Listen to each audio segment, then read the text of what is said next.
हमारी संस्कृति, हमारे संस्कार सदा रहें हमारे साथ। सब्सक्राइब करें तिलक।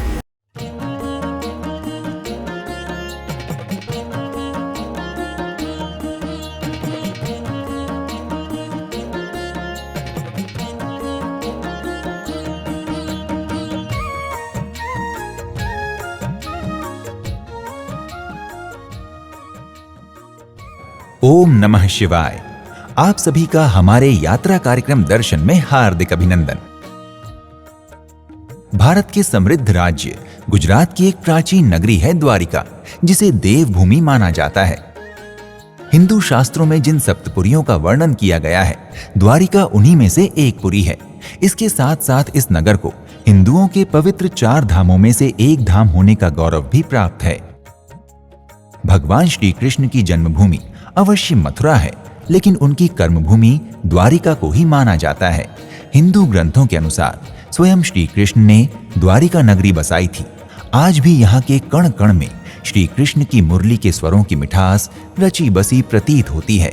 द्वारिका गोमती नदी तथा अरब सागर के तट पर बसा हुआ एक सुंदर तथा पवित्र शहर है। द्वारका को गुजरात राज्य की प्रथम राजधानी माना जाता है। ये नगर भारत के सबसे प्राचीन 7 नगरों में से एक है। धार्मिक महत्व होने के साथ साथ द्वारिका से जुड़े रहस्य भी अनेक हैं। मान्यता है कि श्री कृष्ण की मृत्यु के पश्चात द्वारिका जी समुद्र में समा गई थी। आज भी इस स्थान पर प्राचीन द्वारिका नगरी के अवशेष मिलते हैं। आज भी वैज्ञानिक स्कूबा डाइविंग की मदद से समुद्र की गहराइयों में जाकर इस नगरी से जुड़े हुए रहस्यों को सुलझाने की कोशिश में लगे हुए हैं। वैसे तो द्वारका का नाम सुनते ही जन जन के प्रिय भगवान श्री कृष्ण से मन के तार जुड़ जाते हैं, लेकिन यहाँ द्वारिकाधीश मंदिर के अलावा भी अनेक प्राचीन मंदिर हैं और आज हमने हमारा कार्यक्रम द्वारका में स्थित ऐसे ही एक प्राचीन भड़केश्वर महादेव मंदिर को समर्पित किया है। भड़केश्वर महादेव टेम्पल ये बहुत पुराना है और स्वयं निकला हुआ। आज से 30 साल पहले आगे में खड्डा था। महाशिवरात्रि के दिन ही खुलता था, एक ही दिन, और गांव का ही आते, बाहर का कोई नहीं आता था। और जून जुलाई अगस्त में समुद्र देवता इसका अभिषेक करता 3 महीने के लिए। और ये चट्टान है, उसको गुजराती में भेखड़ बोलते हैं। समुद्र की जो चट्टान है भेखड़ की वजह से इसका नाम है भड़केश्वर। कहते हैं आज से लगभग 5000 वर्ष पूर्व अरब सागर से स्वतः निकलकर एक शिवलिंग प्रकट हुआ था।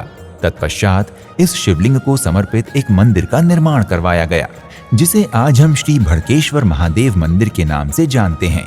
ये मंदिर समुद्र तट से समुद्र के भीतरी ओर बना हुआ है, जिसके कारण जून जुलाई के बरसाती महीनों में हाई टाइड अर्थात ज्वार आने पर यह मंदिर समुद्र में जलमग्न हो जाता है। लेकिन श्रद्धालु इस घटना को वैज्ञानिक दृष्टि से नहीं बल्कि धार्मिक दृष्टि से देखते हैं। उनके अनुसार जून जुलाई के महीनों में स्वयं वरुण देव अर्थात समुद्र देव श्री भड़केश्वर महादेव शिवलिंग का जलाभिषेक करते हैं। मान्यता ये भी है कि भड़केश्वर महादेव उनकी इच्छा से ही भक्तों को दर्शन देते हैं। यदि वे किसी को दर्शन देना न चाहें तो वे स्वयं को समुद्र में विलीन करके समुद्र का हिस्सा बन जाते हैं। अरब सागर की एक छोटी सी पहाड़ी पर स्थित मन को असीम आत्मिक आनंद की अनुभूति करवाने वाला ये भड़केश्वर महादेव मंदिर द्वारका के गोमती नदी तट पर बने सुप्रसिद्ध द्वारिकाधीश मंदिर से मात्र 2 किलोमीटर की दूरी पर है। ये मंदिर रुक्मणी मंदिर तथा गीता मंदिर के और भी अधिक निकट है। इस मंदिर की भौगोलिक स्थिति को देखते हुए ये मंदिर अलौकिक लगता है, जिसका वर्णन शब्दों में कर पाना अत्यंत जटिल कार्य है। समुद्र तट से मंदिर तक पहुंचने के लिए समुद्र में एक मार्ग बनवाया गया है।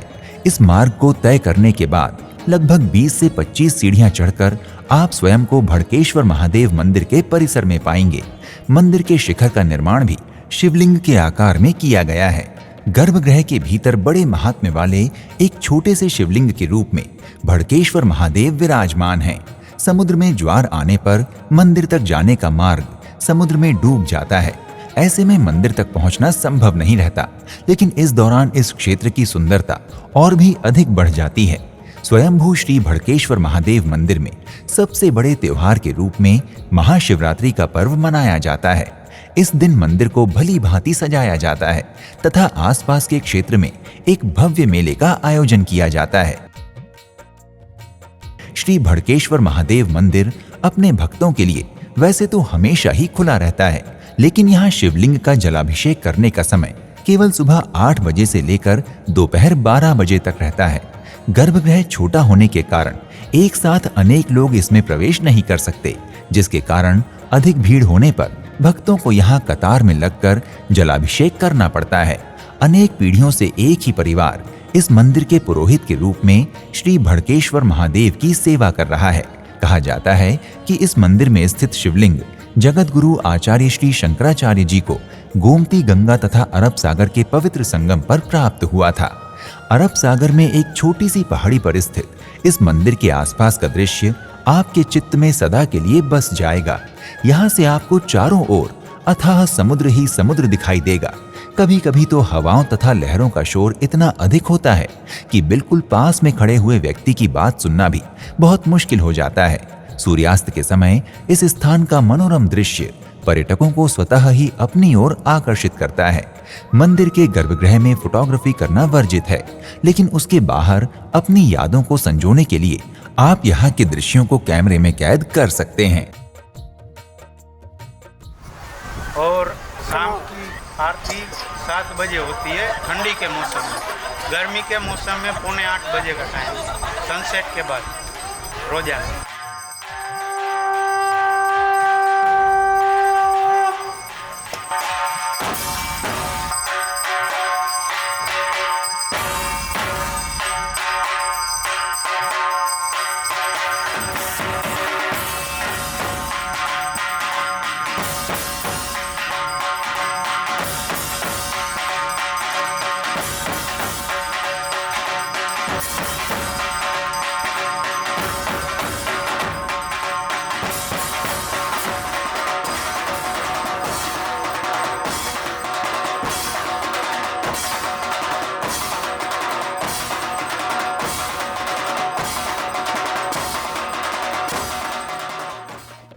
श्री भड़केश्वर महादेव मंदिर के बारे में इतना जानने के बाद निश्चित रूप से आपका मन द्वारिका आने को कर रहा होगा।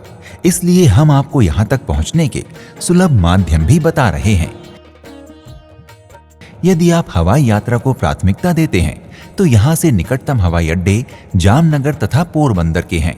इन शहरों तक आने के बाद आप सड़क मार्ग या रेल मार्ग के द्वारा द्वारिका शहर तक पहुंच सकते हैं। यदि आप रेल यात्रा को पसंद करते हैं तो द्वारका शहर में स्वयं का द्वारका रेलवे स्टेशन है, जहां से भड़केश्वर महादेव मंदिर लगभग 2 किलोमीटर की दूरी पर है, जहां से ऑटो द्वारा मंदिर आसानी से पहुंचा जा सकता है। इसके अतिरिक्त सड़क मार्ग द्वारा आने वालों के लिए बता दें कि NH 947 अर्थात राष्ट्रीय राजमार्ग 947 सीधे द्वारिका शहर तक पहुंचाता है। अतः आप सरकारी अथवा निजी वाहन द्वारा आसानी से द्वारिका मंदिर पहुंच सकते हैं।